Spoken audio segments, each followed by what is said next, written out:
Hello everyone, नमस्ते, प्रणाम। मैं हूं आप सबकी अपनी अक्षता सिंह आ रही हूं 24 अगस्त को आपके अपने शहर आरा में। 28 अगस्त को आ रही है अक्षरा सिंह आरा में। आप लोग को तो पता है कि जितने सारे हेटर हैं अक्षरा सिंह के वो आरा में हैं, क्योंकि पवन सिंह आरा के रहने वाले हैं।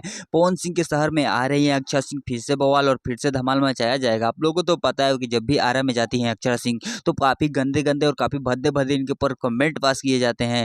फिर से अक्षरा सिंह आरा में आने वाली है तो देखने ये होगा कि कितने कितने लोग गाली देते हैं और सारा वीडियो आप लोग को दिखाते रहेंगे। दोस्तों आप लोग को बता दें अक्षरा सिंह क्या करने जा रही है, क्या नहीं करना चाहिए आ जा रही हैं। आप लोग को बता दें कि अक्षय सिंह का पूरा वीडियो दिखाने वाले हैं, बने रहेगा वीडियो में लास्ट तक। चलिए वीडियो को देखते हैं। श्री हरि ज्वेलर्स आरा के नए शोरूम के शुभ उद्घाटन पर आप सभी आइए, मिलने का रहेगा मुझे इंतजार। तो मिलते हैं 24 अगस्त को श्री हरि ज्वेलर्स आरा में। तो जैसा कि आप लोग देख रहे हैं कि अक्षय सिंह जा रही है ज्वेलर शॉप में, और आप लोग को बता दें कि अक्षय सिंह जब जाएंगी तो थोड़ा मोड़ा तो गुनगुनाएंगी। तो आप लोग को तो पता है कि जब गुनगुनाएंगे तो उन पर कमेंट भी पास किए जाएंगे। तो इन सब चीज़ों के बारे में आप क्या कहते हैं, कमेंट करके जरूर बताइएगा। और इनसे अपडेट बनना चाहते हैं तो चैनल को सब्सक्राइब कर लीजिएगा। हम लोग किस नए वीडियो में किसी नए टॉपिक के साथ, तब तक के लिए बाय।